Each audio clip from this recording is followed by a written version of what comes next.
Good Hi. morning, Steph. How are you? I am so good because you know why? Why? Because we are going on a very big trip in less than a week Oh, that's right. You're not with us next week. or 2 weeks. That's right. That's where are you going? We're going to Croatia and Greece for 2 weeks. Going with my, Wow, it's gonna. but Yeah, you're doing the whole I'm completely checking out thing. right. That's right. For the first time in my whole adult life, I think. But like as we're getting ready for the trip, I'm like every day I'm kind of going, oh my gosh, I forgot I don't have this because I haven't traveled overseas to Europe for a while and whatever. So thankfully there's Amazon that'll deliver overnight. But I also, what I did this week is I last night I was kind of laying in bed, I couldn't sleep, and I went to the Amazon site and I ordered a chicken and an egg. So we'll see what happens. Which one comes first? Yeah, it's Mhm. very. Well, let us know. You're answering the egg. I didn't know you could buy just one egg on Amazon though. Yeah, well, egg prices being what they are. Fair enough. I'm looking forward to today's conversation. We're talking about finances, and we're going to lean in because our guest has written about business finances in the context of marriage, and I'm really looking forward to kind of diving in deep. I talk about my wife a lot, and just this morning,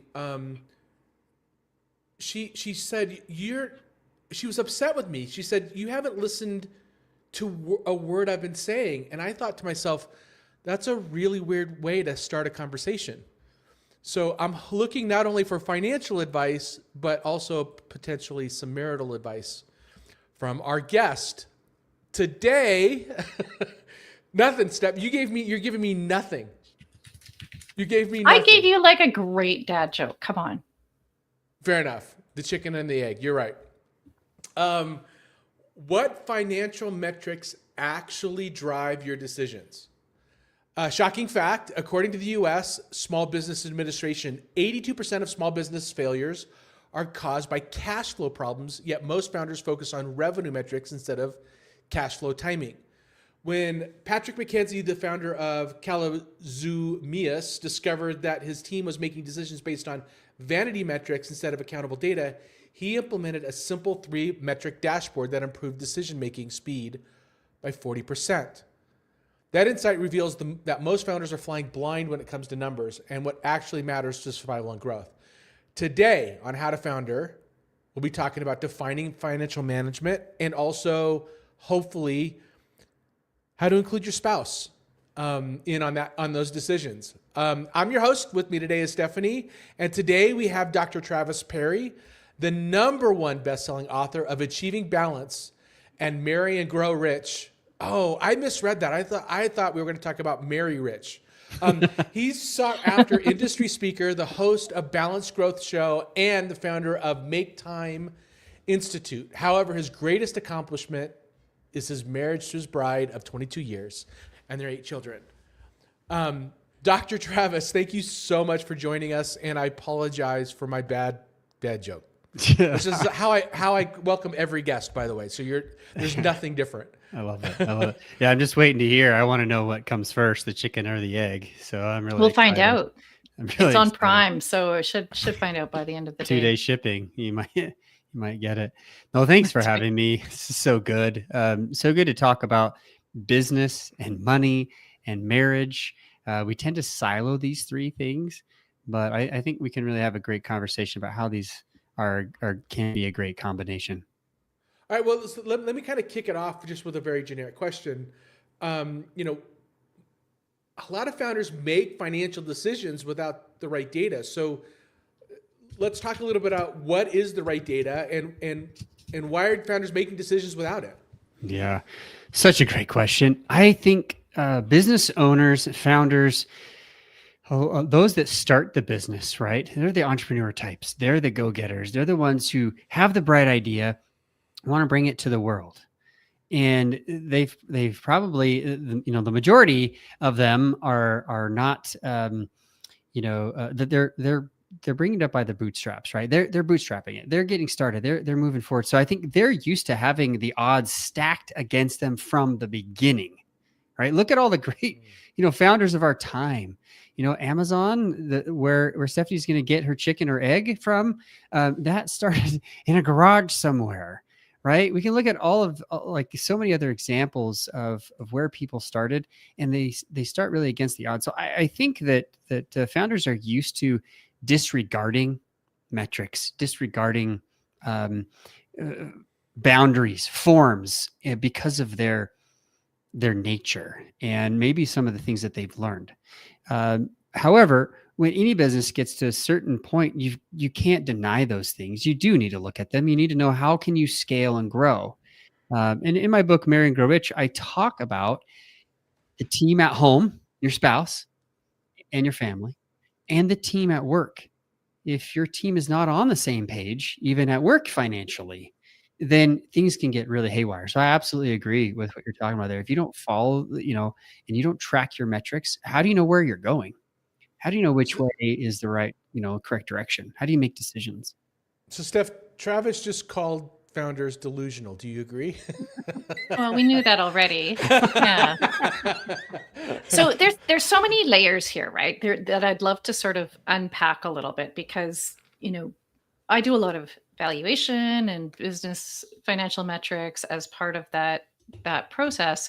And for the businesses that we are acquiring, I'm, when I get into the financials, nobody wants to talk about them. Founders don't like to look at them. They get really freaked out about them. So that's one layer. And then what you're talking about is the layer at the personal level too, and that it can't be ignored.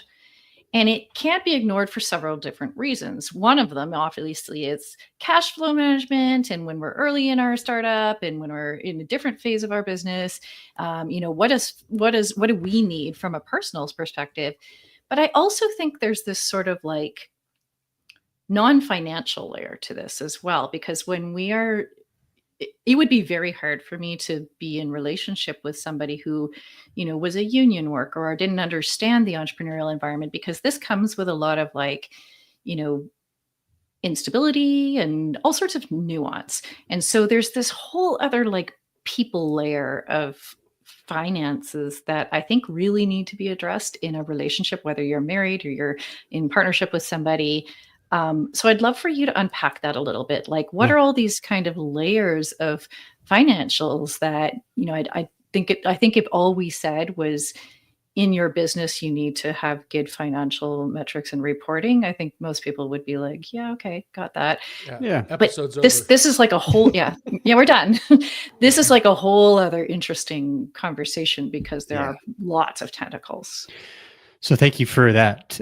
First off, you're exactly right. This is absolutely a personal level. We have to start at the psychological. I did a master's degree in psychology for the main reason to figure out how does stress and money, how are these related for business owners? One of the main reasons, which I talk about in my first book, Achieving Balance, is because my father passed away of a stress-induced heart attack at age 49, 2 weeks shy of his 50th birthday. I was 25, and it greatly impacted me, my family, and the rest of my life. So I really dove into trying to understand at a psychological level, what does money do? It's the most stressful thing. People don't want to talk about it. It's the most taboo topic in America. We can talk about everything else on the news. We can talk about sex. We can talk about things that are out of bounds, but don't talk about money. And oftentimes, money is a topic that we can't even talk about at work, where we're earning our money. One of my very first jobs, sorry, you can't talk to each other about what you earn. Why? Why not? And we're going to do it anyway, right? Because that's how humans are. How much are you earning? What are you doing? And that's how our brains think. But if you look at the psychological level, we have to also understand that we learn about money from a very young age from our own parents. And that's the majority of where when I work with couples, I like to figure out, well, tell me about your parents. What have they experienced? What kind of, financial managers were your parents? Not just were they spenders or savers. Oh, that's a good indicator, Dave Ramsey. Okay. But he focuses way too much on action. I like to focus on the psychological relationship with money, meaning, and there's behavioral relationship, but there's also that thought process. What do you think about money? How do you feel about money? So Stephanie, there may be founders out there who, quite honestly, they have a very toxic relationship with money from the beginning. And they're out there building a business because they want to help people. They don't want to look at the numbers. They don't want to think about it because it stresses them out. Does that make sense? 100%. Yeah, if they don't have a great psychological relationship with money and numbers, and there's really 4 types. I'll go into these, and if you guys want to stop me and ask, fantastic. But really, the first type is people hate money. There's some people that literally think that money is evil. And that is typically a negative perspective of money because it comes from a lot of times misunderstanding of their own religious beliefs. Okay, I unpack it in the book. We talk about like that. Some people like to blame Christianity. That's the problem because Christ said that, money's evil. And he never did. He said the love of money or prioritizing money over God is the thing that's wrong. And so we need to really understand what does that actually mean? But if you hate money or if you think it's evil, you're going to react in ways that are very different than someone that has a healthy relationship. Then the other 2 that we tend to find is a money worship. So in this money worship, these are people who it doesn't matter how much they make. It doesn't. There is no ceiling, and they constantly want to earn more money because they feel like money will solve their problems. All right. Some of these people tend to come from really low income backgrounds because they've seen that money has been a problem. But most of the research shows that by the time you reach a 6-figure salary-ish, like most of the time, more money doesn't actually equal more happiness or even peace in your life. It actually can bring more issues, okay? Which tends to bring me to the next one, and the third one that is really kind of a negative relationship with money. It has more to do with like this money. What is it called? It's where your money is your worth, right? Your net worth is your self-worth. Okay. So that's what we'll call it for right now. And the reason being is they can't ever get enough either, but for a different reason. For the reason being that these tend to be the top 1% earners in the US or in the world, really. It's never enough for them because they are always in competition with themselves. If they're not earning more, they're not making more, then their self-worth attached to their net worth is not good enough. Okay. Again, these could be really wealthy individuals, but they have self-worth issues. They have psychological issues that they have not dealt with from probably a very young age of not feeling worthy to parents, to siblings, maybe in school or wherever else that they've dealt with.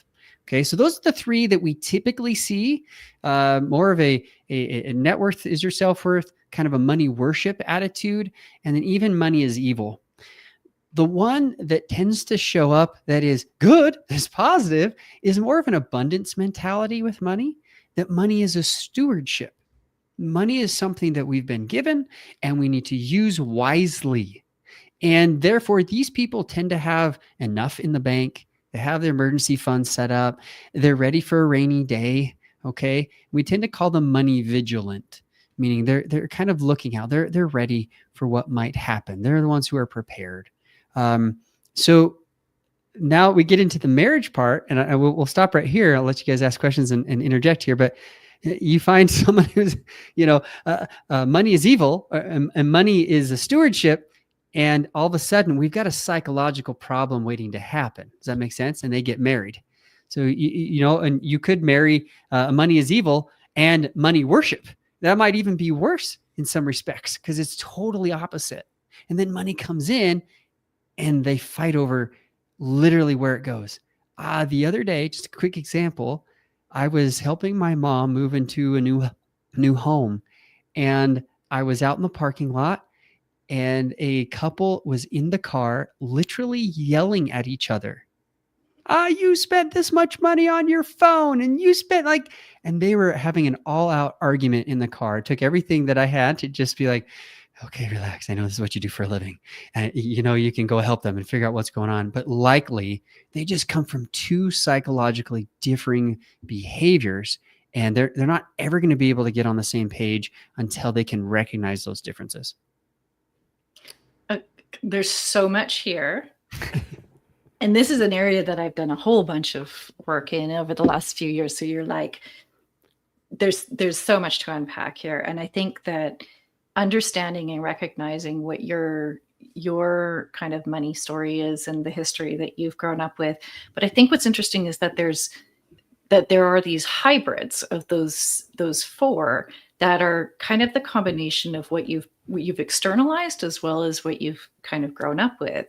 And I think for our generation, I'm 50 and Anthony's like 67, but our generation grew up under parents who experienced a depression and experienced, my parents were both from this mentality of like, we never have anything and we were in poverty and we hold on to everything that we have. So they don't come from this abundance mentality, No. but they also don't think money's evil, but they just are in fear, even when they've gotten to a place in their lives where they're very comfortable and they have lots of money, but they're just like, that never goes away. And then I'm the product of that, plus this external learning of abundance. And Right. I get into this other really weird place, right? So I don't think you can overemphasize how important it is for founders to understand their money bias.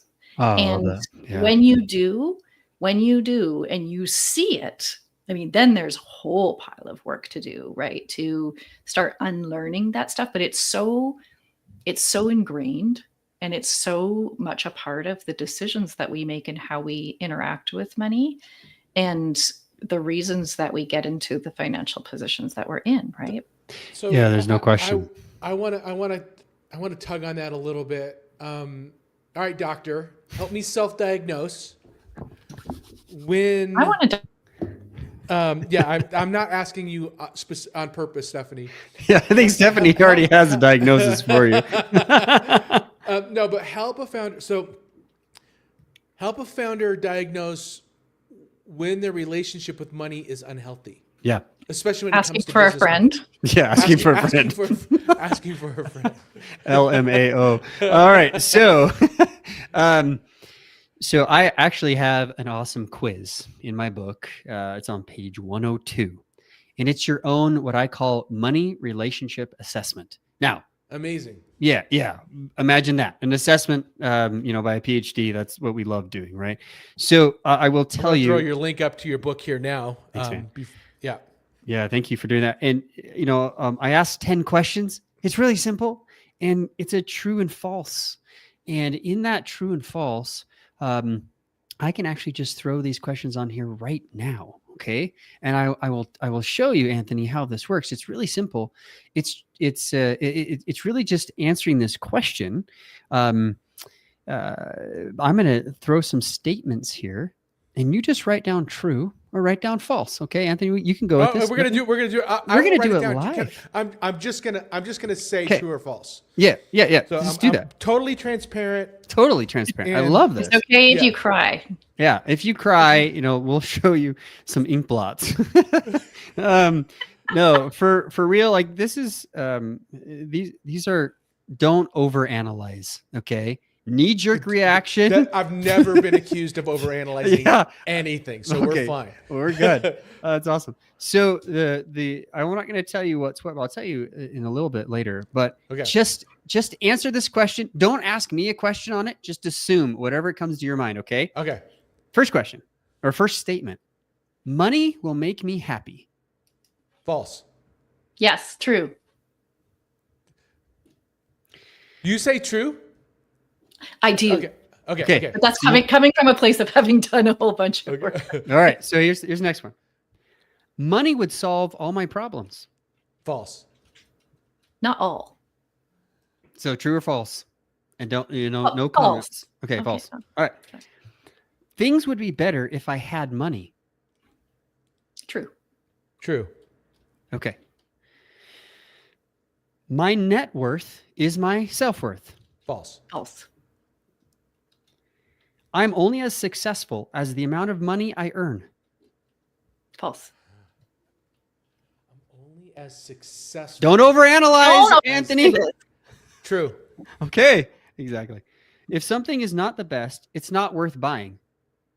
False. Money is evil or bad. False. False. I don't deserve money. True. False. Money doesn't grow on trees. True. True. I don't flaunt details about my wealth. Don't True. flaunt. True. Money should be saved, not spent. False. False. I need to always have an emergency savings. True. True. Okay. So, according to this really scientific assessment, so what I found before I give you results, because I want you guys to sit there and squirm for just a second and like, what's going on? So what I found is typically we have a primary and a secondary. There are some times where these are a tie. But typically what happens is we have some form of these, what we call psychological money scripts. And I know, Stephanie, you've studied this a little bit. Okay. But these are just the average. And these are questions that, hopefully reflect that. And so what I look at is I look at where you said true. If you agree to these statements, and of course we could spend more time if we were working this one-on-one and we weren't on live podcast and streaming YouTube channel, we would do that. But I look at where you typically score, and Stephanie, you actually tied in 3 areas. Okay, you're a little bit of a hybrid. You have a little bit of I'm a an hybrid. enigma. Yeah, I'm an enigma. yeah. I've never seen this. Yeah, that's what we call you behind your back, Stephanie. Enigma. Yeah. So Stephanie, money worship, money avoidance, and money vigilance all scored the same. All right. So likely, and you brought this up and I wanted to mention this earlier, like you may know things about money consciously, but subconsciously at a psychological subconscious level, there are things that happened when you grew up that are related to money that likely are hanging out in your subconscious mind. Does that make sense? Okay. And I saw Anthony flinch on one and I really pushed him back hard. That's because he didn't want to say it on air for whatever reason that yes, I'm only as successful as the money that I earn. Right. And so like, that was the only What was true the one that I statement. flinched? What was the one that I That flinched on? one. You That flinched. one. You flinched at I'm only as successful as the amount of money I earn. You're like, oh no, I don't want to say that. Where I but- got stuck, honestly, where I got stuck is the definition of success. Okay, all right. That's where I got stuck. That's totally fine. And again, Okay. I'm throwing these out here super fast so that you Yeah. won't overanalyze. So I was pushing in. Again, That's we're good. on We'll do air. it back to you That's later. good. That's good. You guys I'm are not so great. defensive. Why do you keep saying I'm defensive? What are you talking Stop about? writing me. So why I got this result is because I've done a ton of work. I actually have a client who teaches all about wealth and how we think about ourselves from a wealth perspective, etc. So I have an awareness and an understanding of my own shit. But I also was very honest about where I am in that journey. Like I still know that I don't think I'm worthy of money, right? But I'm aware of it, Interesting. right? Yeah. So the places that you scored primarily, for you, Anthony, your primary was money vigilance. That was your primary money script. Okay, that had 2 true statements, and then you have a tie for secondary, and that is you have a little bit in money avoidance, a little bit in money status. That's the net worth is your self-worth. By the way, the official is money status. I totally blanked on that earlier. And then money worship. Okay. So that's not, I don't really really as concerned when it's 1 out of 3. Like, we could be super scientific, like, this is not significant at all. It's really your self-perception. If you perceive yourself as being a money vigilance person, then occasionally you might have a stitch where you're like, oh man, but you know what? I really do care about the amount of money I earn. And that might force your hand to make a business decision. Okay. Or if you're in a situation, maybe psychologically, maybe a little depressed mode, or like the quarter wasn't so great or whatever, and you're like, I hate money, right? It might backfire a little bit, and you might make a rash financial decision based on your psychology that is subconscious. So if the two of you are married, which obviously is not a match made in heaven, but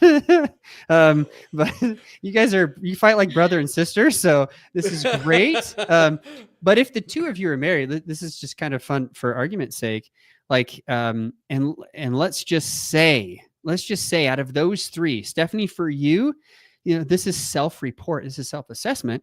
But I mean, money vigilance, money avoidance, or money, what was it, my very first one here, money worship. What do you think? What do you think you tend to act out on of those 3 most of the time?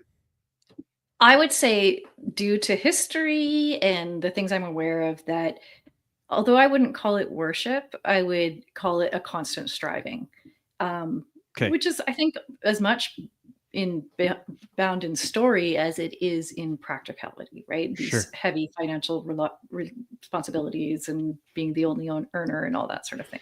So let's just pretend that if you guys were a married couple, someone that or a partner, someone with a money worship, and you, Anthony, as a money vigilance, that you'd rub each other really wrong.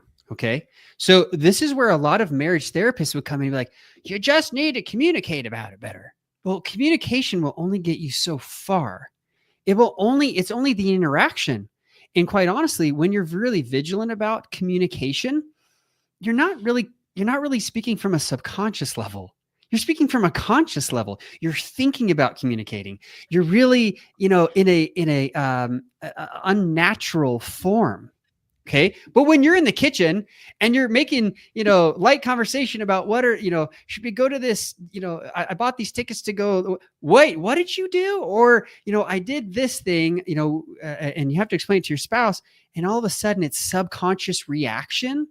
A money vigilance and a money worship is probably the most polar opposite that I've seen. Does this make sense? Yeah, it Anthony, does. I have a question for you. How long do you think we would last if we were married? Like hours? No, I'm an exceptionally loyal person. So if I decided to marry you, I would work heaven and earth in order to make it work. So you would have to leave me, which would probably a couple hours. But it wouldn't be coming from me. I would divorce you because you're a doormat. That's why. Okay, I want to bring this back to founders because this is so important in so many of my clients. Like, the difference between them being successful financially in their business and not is almost 100% starting here, because and I will say that this is super interesting in the context of relationship, but I don't mean necessarily in the context of your spouse or your partner or what have you, because we are in relationship with peers. Mm-hmm. We're in relationship with community. Mm-hmm. We are in relationship with other business owners and our team. And so when there is when these two different archetypes show up, even in that context, it's the whole thing about when you surround yourself with people who are always striving or who are always, fearful, we're just not people that have money. Yeah. That is so easy to adopt. Yep. So people, what you brought up is culture. It's culture of the business, and the founders really are in charge of leading that culture. Mm-hmm. So if they lead a culture of money avoidance, who are they going to attract into their business? Mhm. People that are money avoiders. Why? Because that's who And they're comfortable customers. hiring. And the Yep. people that they attract as customers, money avoiders. Yep. Man, they are hard to collect from. They're hard Oh, to pay the yeah. bill. They're hard to Yep. justify paying premium prices, even if they have it. So, there's a whole level of training that can be done at the business level. And so I talk about that, I think in chapter 10 of the book. I talk about if your team is not on the same page and you're not going the same direction, that will slow you down from growing and scaling. It will slow the business down because those business leaders within your organization are going to procure that culture that can be very toxic. So you really have to get clear, both at work with your team and at home with your team. Those are the two areas, and I can't overemphasize this enough. I've done a lot of consulting on the business side, and I've done a lot of coaching on the marriage side. And when the two line up really well, people just know, like, we got the right people on the bus in the right seats. That's very much a good to great type of perspective. But they rarely. When's the last time you asked somebody, in an interview for a job, hey, what's your psychological relationship with money? It's like, tell me the last time you failed and how you picked yourself back up. All these. What kind of animal are Yeah, you? What right. if you're an animal? So these are entrenched, values-driven Yes. pieces of us that are very, very hard to shift without some very conscious work. So when we have teams, whether it's a personal team or a business team, or founders who, if the first step is recognizing what your archetype is, how do we deal with that? Like, do you purposely surround yourself with the archetype that needs to pull you along to where you want to be? Do you do work as a team to address that money mindset? Like, what's the solution? Oh, such a great question. So first off, I believe that words have such incredible power. So you're using archetype, and I'm not, like, Stephanie, you've done some great work here, and I'm just going to refer to it as script. If we can understand that these are psychological scripts, and essentially a script is just a program. It's something that we tell ourselves over and over again. Like, I don't deserve money. I didn't come for money. People are going to think of me differently if I have money. Like, those are things we tend to tell ourselves if we're money avoidant, or if we think money, again, it's kind of the money is evil idea. All right. Or money is bad. People who are rich are unrighteous, right? These things are in our mind. So we first have to understand, well, where did that come from? Where did it come from? And most of the time when I speak to business owners and we really boil this down and get to brass tacks, it comes from their parents. So if I was a medical doctor and you came in and you had something wrong and you wanted a diagnosis, a lot of times they're going to ask you about your genetics, right? They're going to say, did your mom or dad have this issue? What about your grandparents? Blah, blah, blah. Well, that's what I do with individuals, business owners. I say, hey, tell me about your mom. Tell me about your dad. How did they interact with money? And then I try to help them see, well, your mom was likely a money avoider, right? And your father had a money status script. And those scripts, then you probably adopted one or two or a little bit of the both. Or sometimes if you recognize it, you turn around and you have the opposite. Does that make sense? So some people are like, oh my gosh, my dad was such a money status guy. And now I'm very much money vigilant. Because a lot of times status people tend to blow their money and show their money and very flashy with it, right? But where money vigilant people are very secure and safe with that money. So they want to be kind of the opposite. So we look at what I call their money history. Where is your money history? We need to first identify it. Second, we want to then say, how do we let go of the past? Can you change what your parents brought to your family? Can you change how they taught you, what their experience was, what their examples were? Of course not. Of course not. But you can be okay with it and forgive. Think about this. Like, forgiveness is one of the most important virtues that exist known to man. You can wipe clean a slate, somebody that's done you wrong for whatever reason. But I know grown adults who go around complaining about their parents, what their parents have done for them, or what they didn't do for them. And they're holding on to it for 40, 50, 60 plus years. Why not let it go? When you can let go of that negativity and that space in your subconscious mind, you now have space to reprogram your future. Now we can say we let go. Now we can reprogram it with neurolinguistic programming, with just simple reprogramming techniques like I believe money is this in my life. And anytime those subconscious limiting factors come up that want to make you think that money is evil or money is a status, you can reprogram it with some training. And quite honestly, the brain, the neurological pathways can actually be recreated. We found that in neuroscience. So it is something that has been proven to be able to do.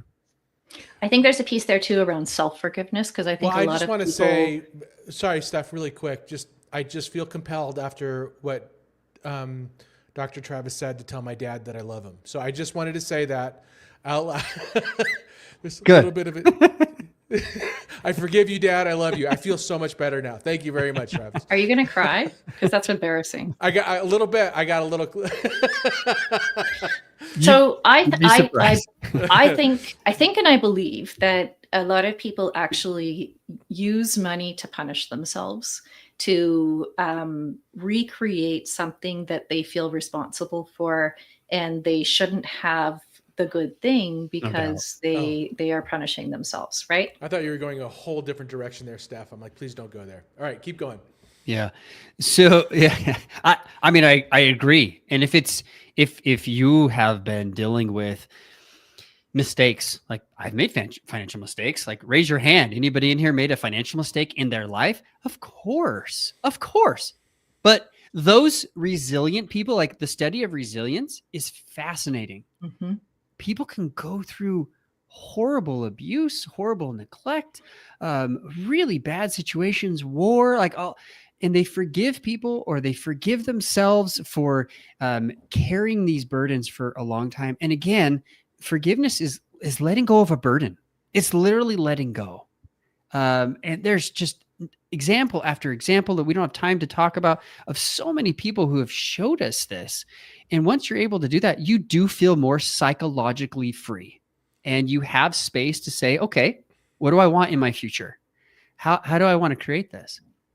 Once you figure out that, yes, I want to have an abundance mindset. I want to have a stewardship mindset. And you can reprogram your brain there. Then both the spouses can say, okay, this is where we want to go. So now let's make a goal. Let's make some plans. Let's try and change together so that we can come closer financially. My research at a PhD level, anybody that's ever done a PhD, you're basically taking a tiny grain of salt, you're going to the highest mountain, and you're dropping an itty little tiny piece of grain of salt or sand at the top. Bink. That's really all I did. I studied geniuses, like incredible people who have compiled data about marriage. And what I found is that when couples are on the same page financially, they are more successful financially. And interestingly enough, when they are, it also helps them to feel psychologically better. They have higher well-being scores, and they tend to like their partner more. So it has a psychological effect, it has a marital effect, and it has a financial outcome that all people, quite honestly, desire. Oh. All right, so we've hit that time here where we're ready. We're gonna go ahead and transition into the speed round. Dr. Travis Parry, are you ready for the speed round?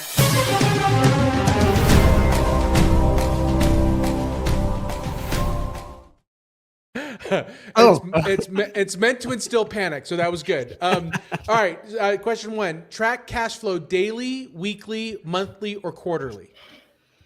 Is this at a founder's level or is this at a? I'm gonna throw it back at you. Okay. What's your gut right out the gate? Yeah, I'm gonna say weekly at a relational level and at least monthly on a business level. Okay, so another financial question related to customer acquisition. Do you focus on customer acquisition cost or lifetime value when talking about cash and financial Yeah, lifetime value. You have to think long term, or the short term is that short term thing is going to eat you up. Invest in growth metrics or survival metrics first? Great question. I don't like that question. I don't like that at all. I think you do both. Like, yeah, I know you guys are going to push me on. Well, if you get all the one, I think Both is usually a common answer for these questions. Yeah, So I'm both is gonna fine. say So both. a little bit in both. Yeah. Okay. Hire CFO first or learn financial management yourself? I think you get good with your psychological relationship with money, and you hire a CFO as quickly as possible, because I'm all about getting out of your own way, get out of your own business so that you can be the founder and really the driver of the business. If you're not the CFO and that's like not your business, get out of it as quickly as possible, but be really careful who you hire. Exactly right. All right. Involve your team or spouse with the chaos of cash flow management, or protect them from the anxiety. No, you involve them on a personal level for sure, 100%. But because I've seen this destroy marriages where they're not sure what's going on. So if they don't know what's going on and they're out spending frivolously or whatever, they're adding to your own chaos, right? So you need to include them. It doesn't mean they need to know everything, every detail, every decision about the business, though. I'm a big believer in, if they're not involved in the business, like active, they don't need to know all of that, because that's not their specialty, and they may actually second guess what you're doing, and they might actually pull you down for making good decisions. Interesting. All right.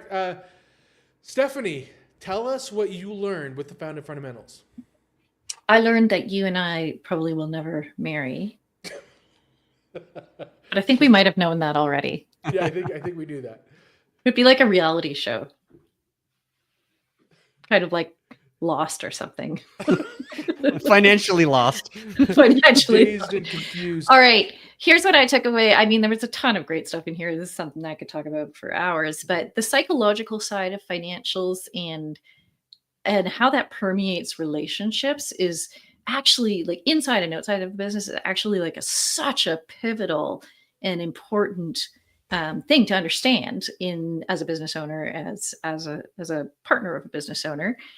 There's 4 types of relationships that we have with money. Money is evil, money worship, money is status, and abundance. The last one being by far the least common. It's really important to diagnose when we have a problematic relationship with money, because the symptoms could very well be something that we think is just financial management, but it's actually being driven by the story that we have. Start with your money history, then figure out how you're going to use forgiveness to get past that, and then get aligned on a plan, either with your team or your spouse, to together figure out where you both want to be and how you're going to individually move towards that, and then as a team. And finally, 2 people can have the same money archetype. We didn't really talk about this, but it sort of occurred to me.